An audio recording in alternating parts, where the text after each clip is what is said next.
Asociación Internacional para el Estudio del Dolor. El dolor es una experiencia sensorial o emocional desagradable, asociada a daño real o potencial de un testigo. ¿Ya? Pero esta es una descripción operativa que da un grupo de anestesistas que se han sentado entre ellos a conversar y a desarrollar su ámbito clínico durante mucho tiempo. Pero yo creo que cada uno de nosotros tiene realmente una descripción distinta de dolor, o podríamos perfectamente tener una descripción distinta de dolor, porque tiene que ver con una experiencia muy personal. Yo creo que ustedes ya lo vieron el año pasado en clínica, por lo menos, estímulos que para algunos son dolorosos, para otras personas no lo son, y a veces uno le cuesta entender que los pacientes describan tanto dolor y tengan una actitud distinta, pero para ellos su dolor es muy importante y están muy afectados, pero nosotros los vemos acostaditos en la cama, acostaditos para atrás, tranquilos. Y eso tiene que ver con que el dolor es una experiencia personal y es subjetiva.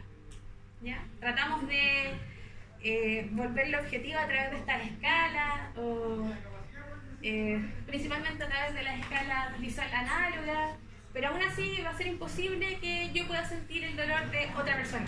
¿Ok? Aunque los mecanismos que desencadenan, ya, chiquillos, si se quieren poner al día no hay ningún drama, de verdad. Quedamos todos buenos. Aunque los mecanismos que generen el estímulo sean similares en el fondo en todos nosotros, o las sustancias que median la reacción. Entonces, el dolor es una señal de alarma y que está hecho para el aumento de la sobrevida, igual que la respuesta al estrés, están muy relacionadas. Y es básicamente un mecanismo de defensa cuando es un dolor agudo. En el fondo, cuando un estímulo rápido, yo voy a tener, por ejemplo, ante el estímulo de una llamada, si pongo mi mano, me quemo, voy a hacer el reflejo de retirada, porque toda la percepción o toda la información que está llegando a mi cerebro es que yo tengo que alejar la mano de ese estímulo que sé que es doloroso. Y tiene que ver con un trabajo en conjunto del sistema nervioso periférico con el central. Y la idea finalmente del dolor es generar una serie de reacciones que ante el estímulo que yo sé que es doloroso, trate de limitar las consecuencias que eso pueda generar en el organismo. ¿Sí? Entonces, este proceso neurofisiológico, que también podríamos describir como la patocronía del dolor, que en realidad, o la cronología del dolor, en el sentido del orden de los mecanismos o de las etapas que cumple para producirse este estímulo, son básicamente 6. Es la activación de los nociceptores periféricos, que van a llevar o van a transmitir hacia, a través de las aferencias primarias, hacia el centro de integración en el asta dorsal de la médula espinal, que luego va a ascender por vías ascendentes y que va a ser integrado a nivel del encéfalo, ¿ya? Tronco encéfalo. Y además, de forma paralela, se va a dar una regulación mediante control descendente, una regulación en el fondo para limitar esta respuesta o este estímulo doloroso. ¿Ya? Ya vamos a ver los pasos de a poquito. Entonces, los niveles de a que se da la transmisión en el fondo y se cumplen estos 6 pasos anteriores. El primero es el periférico, después viene el nivel medular y el central. No hay mucho que decir con respecto a eso. Sí, en realidad sí. Los niveles de transmisión o el punto periférico tiene que ver con que es necesario estímulos que logren excitar a los receptores periféricos, y eso se hace mediante, no sé si saben qué es un nociceptor, ¿sí? Ustedes saben mucho, así que ya. Entonces estos nociceptores, que son estas terminaciones nerviosas, van a captar el estímulo nociceptivo y lo van a transmitir hacia centros de integración central. Entonces, las fibras que se encargan de la transmisión del dolor son las A delta, acá, y las fibras C. Esto lo vieron en fisio, o neurofisio, ¿no? Ok. Y lo que hacen principalmente es traducir este estímulo que es a veces mecánico, a veces químico, a veces térmico, en un potencial de acción. Y de esa forma envían informaciones a niveles centrales. ¿Ya? Las vías, bueno, las fibras A delta son fibras mielinizadas, son de conducción rápida, y las fibras C son fibras de conducción lenta y no presentan mielina. Las fibras A delta son las que entendemos que transmiten el dolor agudo, el dolor que se localiza rápido, el dolor que es identificable. En cambio, las fibras C entregan este dolor más sordo, menos preciso, que a veces cuesta un poco más de localizar. ¿Ya? ¿Como más visceral? ¿Cómo? ¿Como más visceral? O sea, es un tipo de dolor. El visceral, claro, tiene que ver con que las fibras se inervan a las vísceras. Claro, sí, podría ser en realidad. Pero no es solo ahí, no es solo en las vísceras, ¿ok? Con respecto a los receptores, hay receptores que responden específicamente a un estímulo, hay receptores que son capaces de responder o de activarse o de generar este cambio de este potencial de acción ante diversos estímulos. Para, por ejemplo, el calor, se demostró que este canal, que se llama TRPV1, que se activa también con el ají, es capaz de traducir estos estímulos térmicos y transformar en un potencial de acción.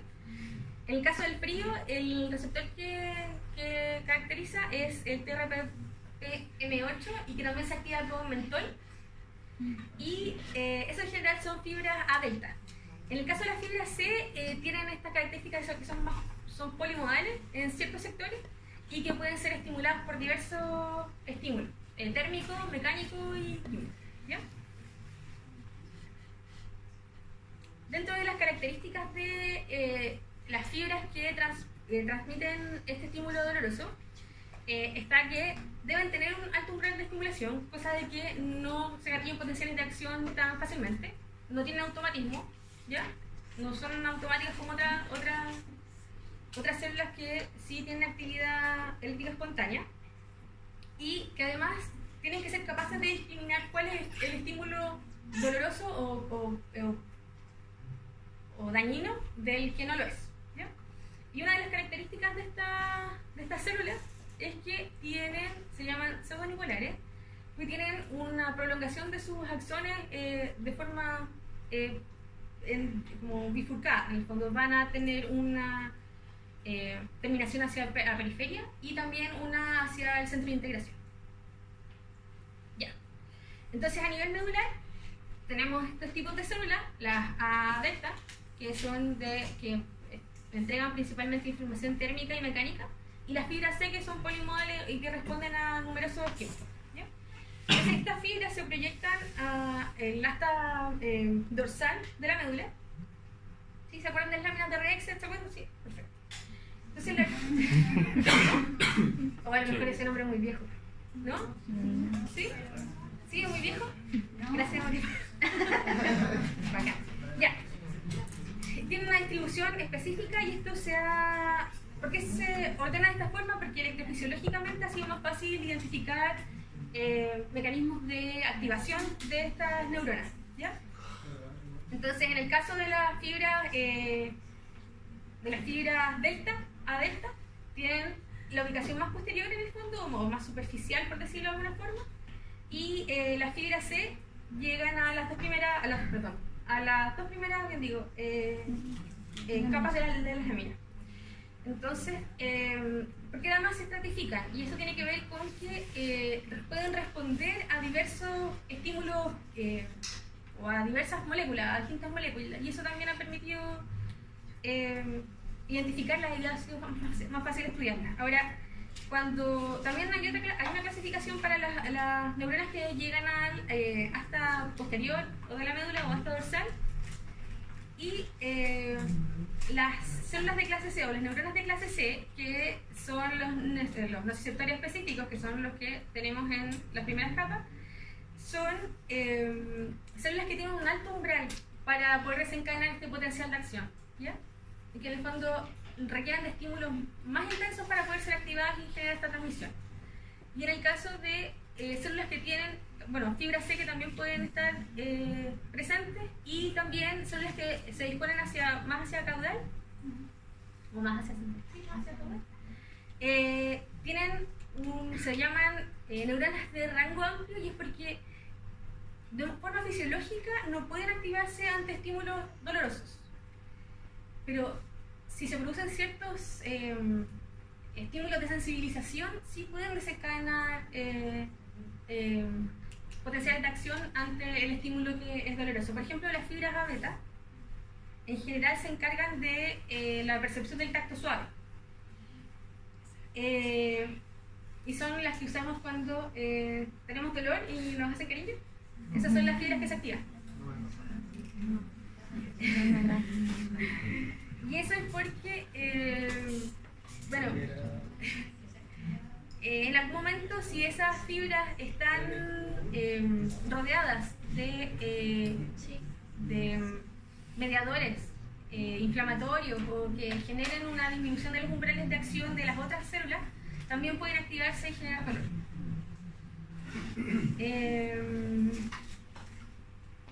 Lo que les estaba diciendo ahora. En general, la lámina 5, que es la más inferior, acá, se encuentran estas neuronas de rango amplio, donde en general todo estímulo va a ser excitatorio a este nivel.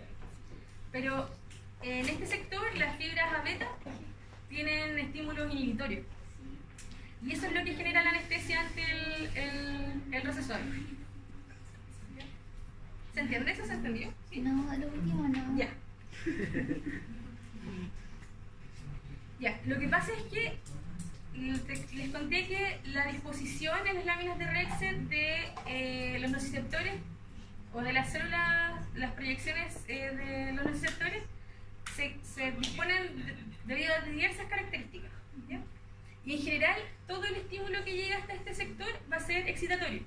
Va a desencadenar posterior una respuesta de excitación, un potencial de acción, ¿ya? Porque eso va a activar un potencial de acción en algún lado, ¿ya? Lo más probable es que no lo más probable. Eso es la neurona de segundo orden en el fondo, ¿ya? Con la conexión que van a llegar acá. Y en la lámina 5, que la vemos acá, esas fibras A beta, las fibras que llegan hasta acá, ¿dónde están las A beta? Acá, las naranjas, son inhibitorias, a este nivel, solo ese nivel, son inhibitorias. ¿Inhiben el dolor? El tema es que, claro, si tengo la activación de estas fibras A delta, ¿la estás viendo acá? Sí. Ya, si tengo la activación de esta fibra delta, ya, que de liberación de glutamato, que lo vamos a ver al tiro. Pero además tengo esta neurona que tiene una capacidad de inhibir esa reacción. Si yo estimulé por dolor, por ejemplo, pongo la mano al fuego, a este nivel va a haber inhibición de ese estímulo. ¿Ya? No sé si me están entendiendo. Si va a inhibir el dolor porque esa inhibe y la otra, entonces apaga la otra. Exacto. Porque se va a activar esta. Claro. Pero ahora, el ejemplo que yo te puse no es muy bueno en realidad, ahora que lo pienso, porque tiene que ver con el roce suave. Entonces, si yo me pego, ahí sí eso es más claro, si yo me pego y tengo activado esta vía, pero después voy y me sopo, activo los receptores de tacto como superficial, que son las fibras A beta, y eso sí va a inhibir el mecanismo del dolor que se está produciendo a este nivel. ¿Se entiende ahí? Sí. Ya. Esto a mí también, tranquila. Bien, entonces, la activación de las células o de las neuronas nociceptoras, ¿sí?, se hace a través del neurotransmisor glutamato, que es excitatorio y que lo que hace es tiene una actividad agonista sobre los receptores AMPA y NMDA de glutamato. Con estímulos fisiológicos, el canal que se activa es el AMPA, ¿ya? Este es el canal que se activa ante estímulos fisiológicos de dolor. Pero cuando los estímulos son mayores, es capaz de activar este canal NMDA y generar una respuesta dolorosa más patológica. ¿Ya? Lo vamos a conversar en un momentito más. ¿Ya? Hay numerosas, cuando se genera la activación inicial, a este nivel, entonces hay una lesión o hay una pérdida de continuidad del tejido, se liberan numerosas sustancias que lo que van a hacer es disminuir el umbral de la fibra terminal para que se favorezca la transmisión de ese estímulo. Dentro de las sustancias que involucran a esa sensibilización están las prostaglandinas y en general los leucotrienos, los tormoxanos, todos derivados del ácido araquidónico, que lo que van a hacer quizás no es efectuar no van a generar directamente dolor o no van a activar directamente la fibra nociceptiva, pero sí van a disminuir el umbral de activación, ¿ya?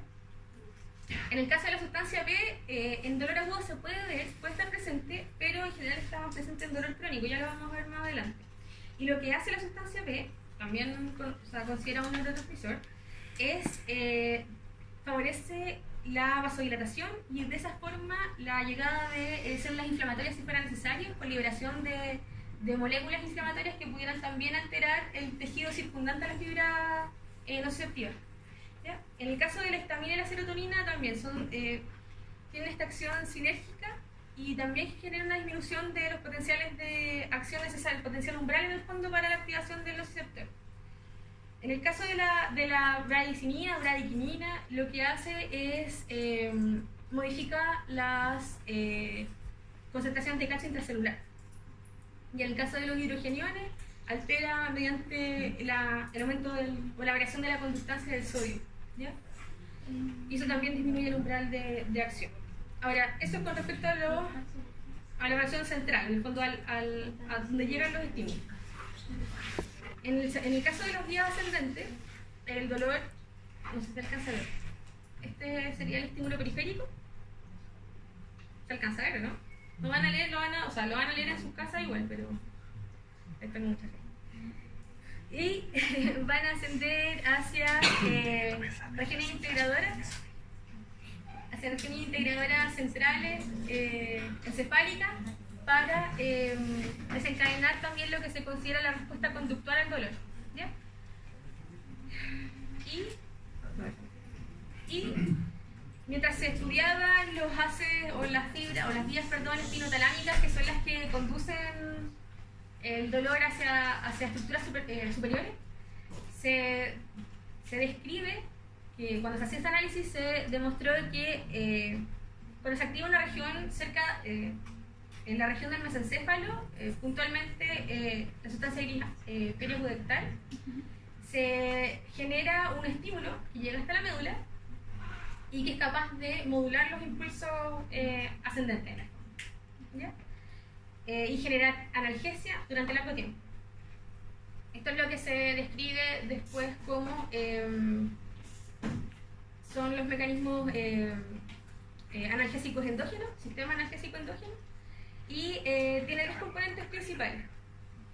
Uno es el sistema opioide, que tiene actividad principal a nivel de amígdala, principalmente, y núcleo del rastreo magno, y que es capaz de llegar, tiene proyecciones hasta el estado dorsal. En el caso del sistema noradrenérgico, también se ha demostrado que la activación y la administración de beta-agonistas o de alfa-agonistas intratecales también generan activación de esta vía y también disminuye el dolor. Y en el caso del sistema serotoninérgico, a nivel del rastreo magno, lo que se ha demostrado es que aumenta la permanencia de la serotonina a ese nivel y de esa forma activa interneuronas inhibitorias a nivel de la médula espinal. Y eso genera también disminución del dolor.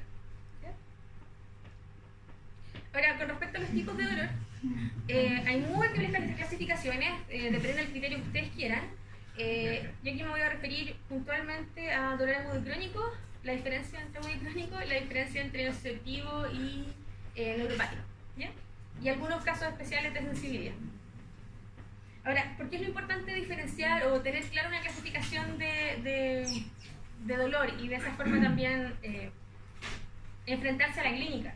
Porque si uno logra reconocer o logra distinguir patrones de dolor, también va a ser más fácil identificar ciertas patologías y también plantear opciones terapéuticas. Usted no va a tratar a un paciente un paciente en cuidados paliativos, por ejemplo, no lo va a tratar solo con paracetamol o metamizol, ¿ya? va a buscar otras opciones terapéuticas para poder aliviar el dolor de ese paciente, considerando el origen del dolor de ese paciente. ¿Ok? Ya. Pero eso lo van a ver más adelante en el TCO. Ya. Entonces la principal clasificación, y creo que es la que usamos más en la clínica, es debido al tiempo de presentación, que sería dolor agudo y crónico. Ahora, en el tiempo que se considera crónico también hay divergencia. Si ustedes buscan literatura van a encontrar varias como cortes de tiempo. Hay algunos autores que plantean que más de 15 días ya debería ser considerado crónico. Hay otros autores que dicen que más de 6 meses debería ser considerado crónico. Pero en general lo que más usamos acá son 3 meses. Un dolor que dure más de 3 meses ya es considerado crónico. ¿Ya? En general, porque es necesario también hacer la diferenciación de criterios, porque van a tener causas distintas. Además de que tienen una función distinta y el tiempo de resolución de cada uno de estos va a ser distinto.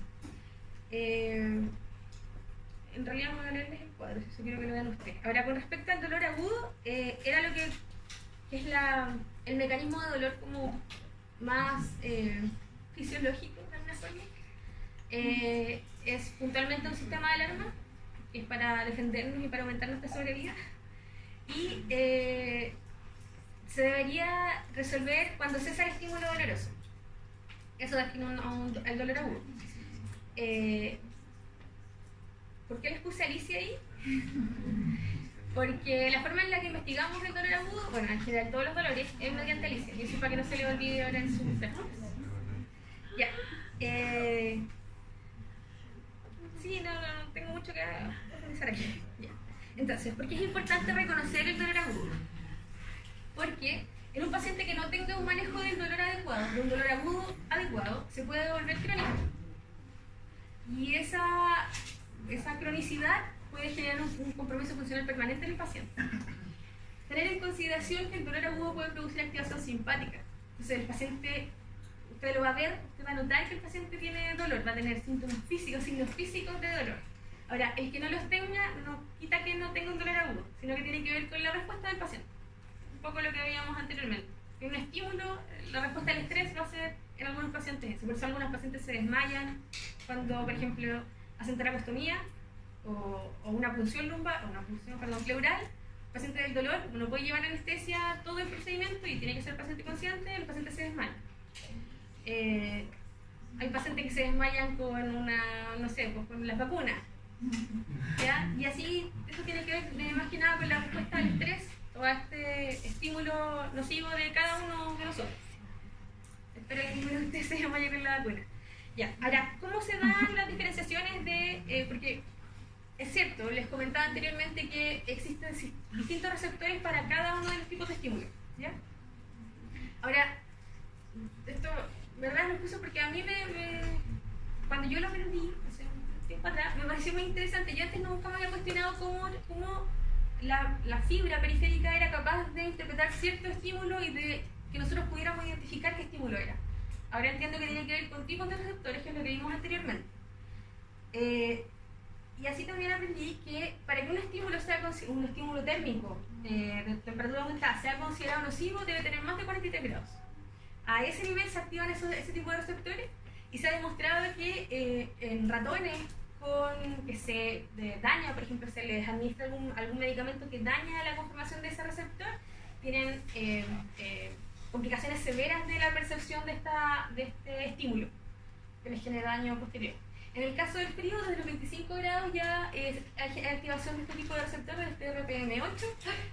En el caso de estos pacientes, si ellos tienen alteración de este receptor, también en ratones, en realidad en ratones, no en pacientes. En ratones que se ha alterado el receptor, sí tienen alteraciones de la percepción del frío, pero no del calor. Entonces, identifica que fue la forma en la que lograron identificar que el estímulo térmico iba por distintas, o sea, comparten una vía, pero va por la activación se produce por distintas vías, la activación. En el caso de los estímulos mecánicos, lo que veíamos anteriormente, las fibras A beta son las que nos dan el tacto suave o el roce, y las fibras A delta y la C son las que nos van a informar sobre los daños mecánicos y también. En el caso de los químicos está este receptor, que es el TRPA1, que se ha demostrado que, esto sí se ha analizado en pacientes que desarrollan asma laboral, no sé si conocen el asma laboral o el asma ocupacional, perdón. Asma ocupacional por exposición a isocianato o a tóxicos volátiles, tienen una sobreactivación de este receptor. Y eso genera una respuesta en el tejido pulmonar de defensa, en el fondo, y tienen sintomatología como de asma, igual que cuando uno, no sé, puede el asma, que es una respuesta inmune, que todos lo sabemos. Los pacientes tienen este patrón, entonces llegan a su trabajo y empiezan con tos, y tiene que ver con la activación de este receptor, que es activado por químicos. Eso con respecto al dolor agudo.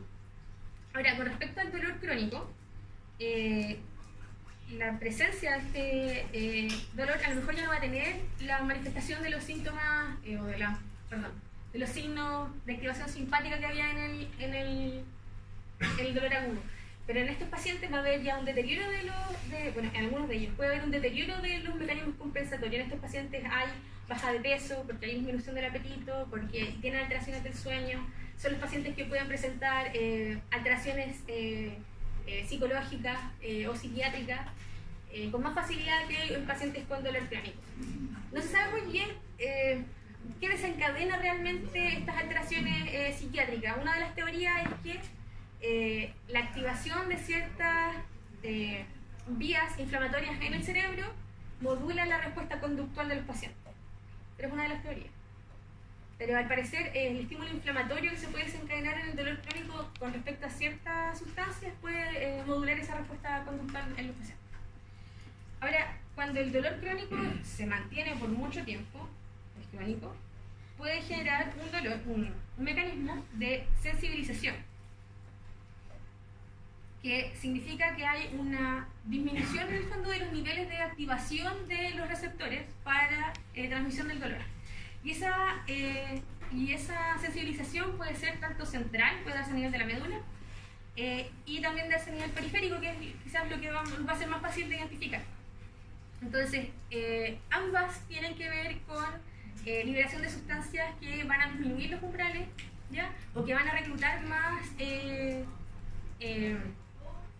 o que van a modificar en realidad, van a modificar las características de fibras vecinas para aumentar la respuesta al dolor, ¿ya?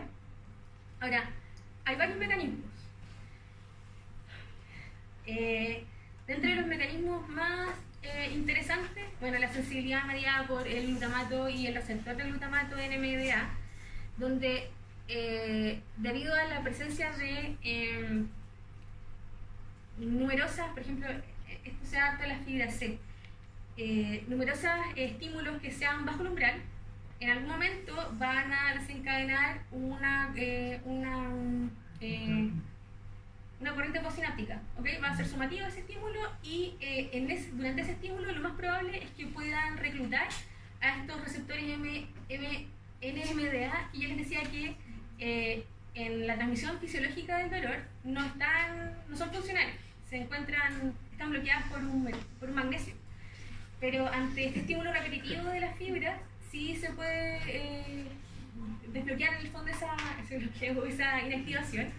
Y además se produce liberación de sustancia P y del péptido relacionado con el gen de la calcitonina, que también son sustancias que van a modular el dolor, que van a favorecer y que van a disminuir el umbral de las células de los nociceptores. Con respecto al control GABA-glicina, yo les contaba que había unas neuronas inhibitorias. ¿Se acuerdan que les dije recién? Que hay unas neuronas inhibitorias que son capaces de modular la percepción del dolor, y que en el fondo tienen que ver con este sistema anestésico endógeno, o analgésico endógeno más que anestésico. En el caso de la sensibilización central, puede haber que se pierda esta inhibición estable de estas neuronas interneuronales inhibitorias, y eso va a generar un aumento de la despolarización y de la excitación neuronal. Y este del mecanismo puntual depende mucho de la liberación de prostaglandina 2, de prostaglandina. En el fondo disminuye los umbrales y aumenta la despolarización. Y una de las teorías que está más en discusión, o uno de los mecanismos que más está siendo estudiado ahora, es el hecho de la interacción entre la glía y la neurona. Ustedes ya saben, la glía, o la microglía en realidad es el macrófago, la célula de defensa y de limpieza que vive en el sistema nervioso central. Entonces, ante lesiones que se pueden dar en la periferia, la transmisión ante lesiones que se pueden dar en la periferia a nivel central, principalmente a nivel medular en realidad, más que periférica, se ha demostrado que la glía llega hasta la región de la lesión, o hasta el lugar donde se proyecta la transmisión de la lesión, y se activa y libera factores proinflamatorios, como el factor de necrosis tumoral alfa y la interleuquina 1 beta, que al igual que todas las moléculas que les comentaba anteriormente, favorecen el desencadenamiento de potenciales de acción. Ahora, el dolor crónico, no sé si no me alcanza a ver ahí, pero el dolor crónico a largo plazo tiene la capacidad de modificar, no a grandes rasgos, pero es capaz de modificar ciertas estructuras cerebrales. Disminuye, por ejemplo, la proporción de sustancia gris, es capaz de generar una activación, o puede generar esta activación más potenciada de la glía, y eso va a generar una respuesta inflamatoria, a lo mejor de bajo grado, pero crónica, que sí puede estimular o que sí puede favorecer el desarrollo de otras alteraciones. Y creo que es lo que más... y la pérdida del control inhibitorio yo creo que es lo más importante acá. Después de un tiempo, como les he dicho todo este tiempo, los mecanismos de compensación se agotan en algún momento. Y eso también sucede en el dolor crónico. Eso con respecto a los mecanismos centrales. A nivel periférico, entonces, las alteraciones son de los nervios y puede haber daño, puede haber aumento del firing en el fondo del tiempo, disminuye el tiempo de respuesta del nociceptor, y además puede tener estas generaciones espontáneas o ante estímulos mínimos, y también hay alteraciones en la conducción del neurotransmisor. Y dentro de cómo se produce fisiopatológicamente las alteraciones que les comentaba anteriormente, se ha demostrado que en el dolor crónico a nivel periférico se produce una hiperexpresión de ciertos canales y receptores que les mostraba anteriormente, como receptores específicos de ciertos estímulos, que son voltaje dependientes y que también disminuyen el umbral de neuroexcitación. Además, algunas fibras A beta pueden cambiar o pueden modificar los neuropéptidos que expresan el fondo, y ante su estímulo, si antes eran neuronas que no se activaban ante estímulos nociceptivos, o que si se activaban no liberaban ninguna sustancia que fuera perjudicial, se ha demostrado que pueden liberar o pueden estimular la liberación de sustancia P y de el péptido relacionado con el gen de la procalcitonina, que ambas son sustancias proinflamatorias. Y esto va a generar un estímulo de muy baja intensidad, como la localización alrededor de esta fibra va a estar afectada, y los mecanismos de defensa y de inhibición van a estar comprometidos, se puedan gatillar los potenciales de acción más rápidamente. Y la arborización de las fibras A, donde las fibras A beta que antes no se estimulaban ante estímulo doloroso, sí van a disminuir su umbral y van a generar esta hiperexcitación dolorosa que se puede interpretar como alodinia. ¿Saben lo que es la alodinia? ¿No? ¿No lo vieron nunca? ¿Ya que se atreve? Pues ya. Antonia, ¿qué es la alodinia? No se toca igual, solo cuando es un estímulo que no era doloroso o se vuelve doloroso. Claro, eso es lo digo. Entonces eso tiene que ver con la hipersensibilización o con la sensibilización periférica del nociceptor. ¿Sí? Ahora, una de las características más importantes de esta sensibilización es la capacidad que tiene el sistema inmune de responder ante ella. ¿Ok? Entonces, si... No. Está muy chiquitito. No se puede. Ok, ante el daño del tejido y la liberación de ciertos mediadores inflamatorios que se van a producir por la lesión tisular, se van a liberar ciertas sustancias.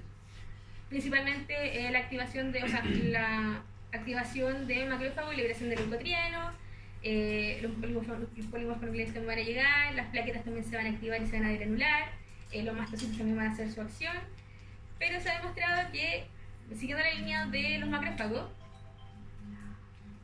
están controlando. La liberación de ciertas moléculas proinflamatorias como son las citoquinas en general van a favorecer la estimulación de células de Schwann, de las células de Schwann, y las células de Schwann tienen la capacidad de liberar un factor de crecimiento neural, y ese factor de crecimiento neural resulta pivotal en el mecanismo de perpetuación del dolor crónico o de la sensibilización crónica del dolor, periférica del dolor, del dolor crónico. Y esa síntesis de ciertos neuropéptidos al final se va a transmitir o se va a expresar como un aumento de la liberación de la sustancia P, que además esto va, como les dije, además de dañar o de activar el nociceptor por sí mismo, va a generar un cambio en el ambiente del nociceptor que va a favorecer también la excitación de este receptor. Este es un poco más grande solamente, ¿sí? Para que no se asuste. Con respecto a las alteraciones de la sensibilidad, lo que conversábamos recién, alodinia tiene que ver con este dolor que se presenta ante un estímulo que no debería ser doloroso, ¿ya? Y que puede ser resultado de tanto sensibilización central como de sensibilización periférica, pero en general siempre se asocia a dolor crónico, ¿ok? Que tiene que haber el mecanismo de sensibilización, tiene que haber, dame un segundo, Luis, por favor. Tiene que haber una alteración o un aumento en las moléculas proinflamatorias y en otros neurotransmisores que sí van a favorecer o que sí van a disminuir el potencial de umbral, favoreciendo en el fondo la activación o la generación de dolor ante estímulos que no deberían ser. Luis, ¿me va a decir algo? Siempre es en la piel. Y en la sangre que es en piel, siempre es en la piel. Claro, estamos hablando de la percepción de dolor, claro. Claro, estamos hablando de alodinia, tiene que ver con activación de fibras de tacto que no deberían generar dolor. Y la diferencia con la hiperalgesia es que en el caso de la hiperalgesia, esta es la curva de dolor normal. En el caso de la hiperalgesia, un estímulo que no debería ser doloroso sí va a generar dolor, pero hay una amplificación en el fondo del estímulo debido a que se da en tejidos que están inicialmente dañados o tejidos circundantes que están dañados. Y eso va a favorecer que un estímulo que a lo mejor sí tendría que tener un rango de dolor, pero no tan intenso, pueda desencadenar una percepción de dolor mucho mayor a la que le correspondería. En el caso de la alodinia, el estímulo táctil que no debería generar un potencial de acción nocivo, sí lo va a generar. ¿Se entiende la diferencia entre alodinia y hiperalgesia?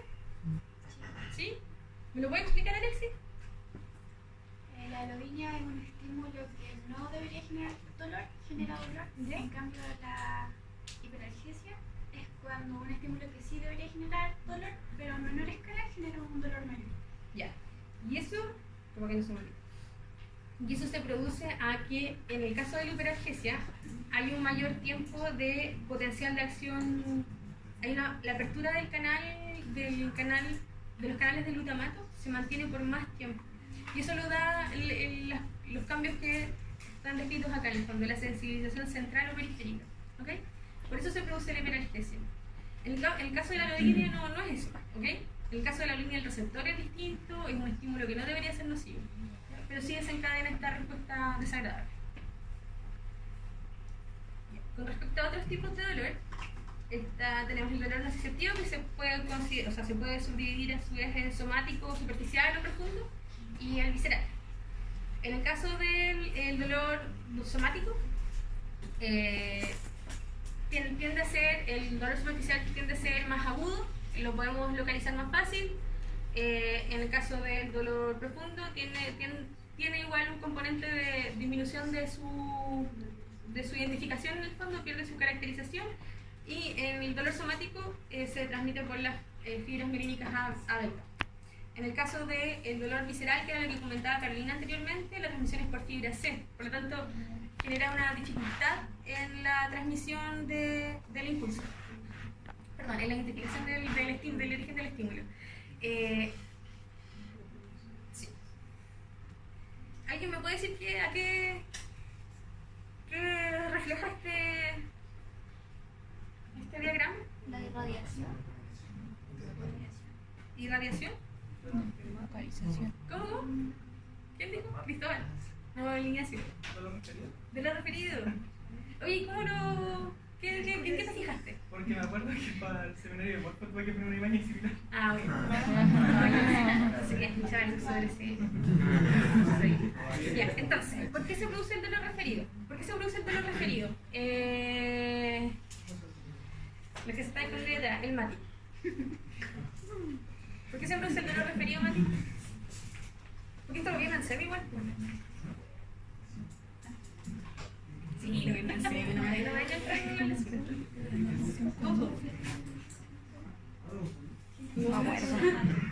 no conozco a Mati aquí por lo menos. Sí, parece que estamos por la distribución. ¿Cómo? Sí, yo silencio que no escucho.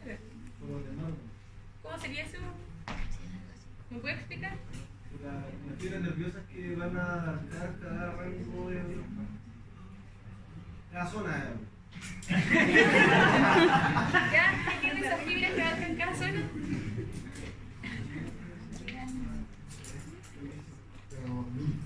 Está soplando. Sí, con Luis Benito. Ya vas a responder tú, pero Ignacio quería responder, parece, ¿sí? Sí, así como un poco burdamente, es porque las fibras nerviosas del órgano ¿Ya? tienen como al mismo nivel de la médula espinal que la fibra somática. Entonces ahí como que, por así decirlo, se confunde y siente el dolor en la piel que del mismo nivel. En realidad es eso. La aferente visceral y el somático ingresan o convergen en la misma neurona de proyección del asta posterior. Por lo tanto, como las fibras somáticas son capaces de, o somos capaces de identificar esas características del dolor más fácilmente, tenemos esa percepción del dolor. ¿Ya? No voy a profundizar, esto ya lo saben. Creo que esto no sé si lo han puesto más tiempo. El dolor neuropático se produce principalmente por lesiones del nervio, puede ser a nivel central o a nivel periférico. Uy, me comí una X. Y tiene numerosas características. La principal es que es un dolor muy difícil de tratar. A pesar de que el mecanismo sigue siendo similar, el tratamiento de los dolores neuropáticos es bien complejo. Y además que tiene una alta tasa de... los pacientes que tienen dolor neuropático tienen también una alta tasa de trastornos del ánimo. Y eso dificulta mucho más el tratamiento. Son pacientes con a veces muy mala adherencia, primero porque los fármacos no logran muchas veces calmar la dolencia, y eso genera un poco de frustración en los pacientes. Entonces uno de los dolores que más difíciles de tratar, sobre todo quizás, claro, con la posibilidad de acceso a algunos medicamentos no es tanto, pero en atención primaria por lo menos es de lo más difícil, digamos. ¿Ese dolor neuropático es relacionado con el dolor del mismo fantasma? ¿El dolor del mismo fantasma? O sea, de algunas, pertenecen a la misma clasificación, por decirlo de alguna forma, pero tienen mecanismos de fisiopatológicos distintos. Porque en el caso del dolor neuropático, las lesiones pueden ser por distintas situaciones. Pacientes, por ejemplo, a alguien se le ocurre alguna enfermedad que sea frecuente, que los pacientes tengan alteraciones. Fibromialgia. ¿Ya? ¿La fibromialgia? Sí, y una más frecuente todavía, porque igual no. ¿Cómo? Ya, esto de cartera sí podría ser, perfecto. Y otra más frecuente todavía, pero que no se vuelve con, no se mezcla con nada. ¿Cómo? ¿Dolor de diente? Claro, también es una neuralgia. Claro, tienes razón en ese sentido, pero hay una... digamos, la neuropatía diabética. Gracias por la voz. Sí, pues la neuropatía diabética es una de las principales complicaciones de la diabetes y a la que nos hemos enfrentado más frecuentemente en la práctica clínica, porque la fibromialgia en general son de resorte especialista, la va a ver el reumatólogo.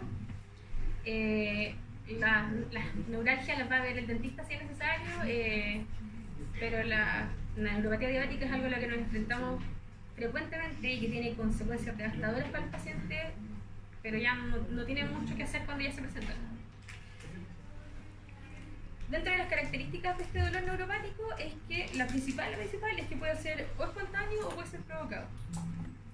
Y las características se las dejo ahí, las pueden revisar en el Voyage, en el agente Álvarez.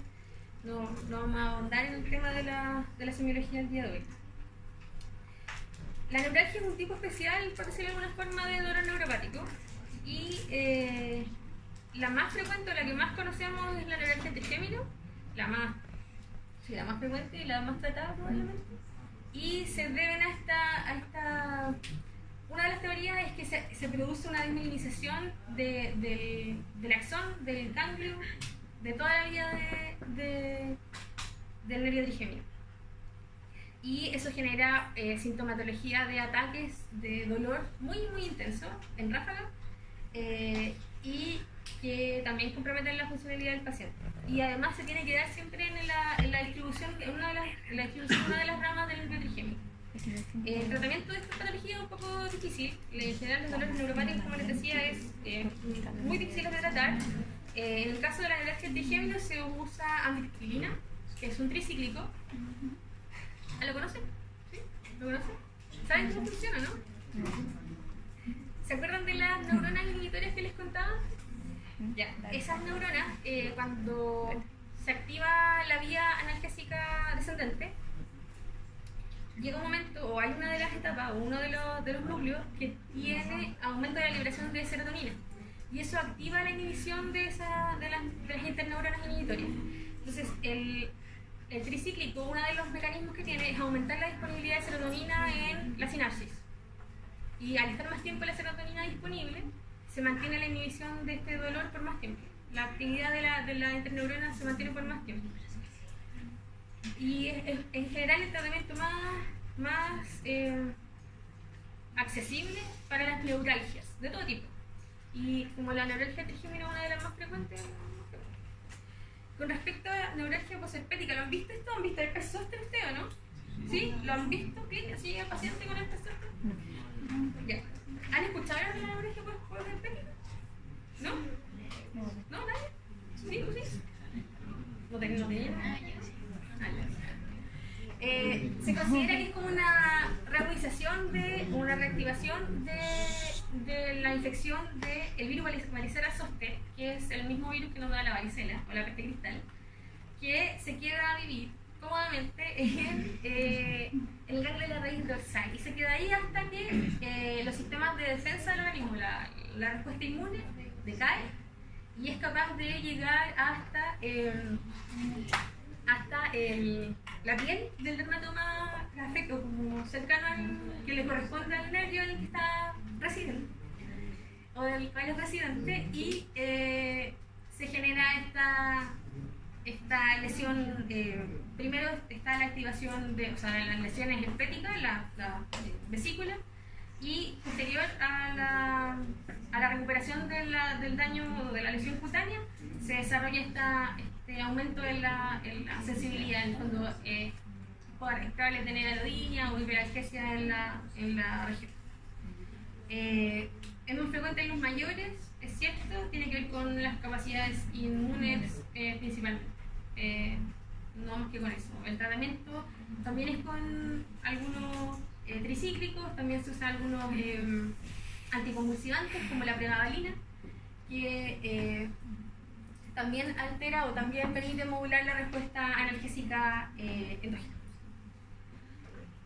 Y con respecto al dolor del miembro fantasma, que tan interesado está Matías, ¿todos saben qué es el dolor de la extremidad fantasma? ¿Sí? ¿Todos saben? ¿Sí? Ah, ¿quién no sabe? No, ¿de verdad? No sé que lo habían visto. Ya. Cuando un paciente le amputan una extremidad, sí, viste, sabe. Ya. Luego de la amputación, en general se describe, por lo menos en la literatura, que más del 80% de los pacientes tienen esta sintomatología de dolor del miembro fantasma. Y que se caracteriza por este hormigueo, pesadez y una sensación urente. El punto es que muchas veces compromete la recuperación de los pacientes, porque se ha demostrado que al amputar una extremidad se generan una de las teorías en realidad, no está comprobado. Una de las alteraciones que se han demostrado que se presentan en el cerebro de los pacientes o en las vías de conducción de los pacientes es que hay remodelación de ciertas sinapsis que sí pueden afectar y que sí pudiesen sensibilizar de alguna forma las terminaciones nerviosas y desencadenar dolor ante estímulos que no deberían serlo. El tema es que porque se produce la proyección en lugares que donde no hay evidentemente una extremidad. Eso es un tema que todavía está en discusión. Se cree que es por como remodelamiento del cortical, pero hasta ahora no se ha demostrado nada. Ahora, hay varias teorías de por qué se produce este dolor en el miembro que ya no está. Y una de las principales es que cuando se corta un nervio y se sutura después el tejido o las fibras van a crecer entre el tejido muscular o entre el tejido que quede remanente, y eso va a alterar también las características de esa membrana de la neurona, y eso la haría más sensible ante estímulos que no deberían ser nocivos. Otra de las teorías es que esa misma terminal nerviosa que se amputó en el fondo, o que quedó amputada, genere como una masa autoexcitatoria. En el fondo es capaz de excitarse a sí misma y de esa forma desencadenar o transmitir la sensación de dolor. Y la otra es la que les comentaba antes, que era la modificación de estas áreas somatosensoriales a nivel cerebral y que se genera esta remodelación. Ahora, el tratamiento del dolor del miembro fantasma tiene varios pasos. Uno de ellos es bien farmacológico, en algunos casos hay que hacer cirugía, pero tiene más de modulación de conducta.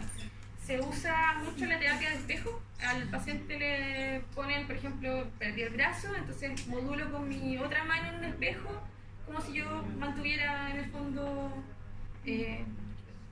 tengo esa ilusión otra vez de tener el reflejo del brazo. Y eso también va modificando también la conducta del paciente. Ahora, en estos pacientes, como son amputados, todo tranquilo, pero también son pacientes que muchas veces, dependiendo de la extremidad o del tejido que se haya amputado, o del tejido, muchas veces el hecho de presentar este trastorno de ánimo que se da en estos dolores crónicos también dificulta la recuperación.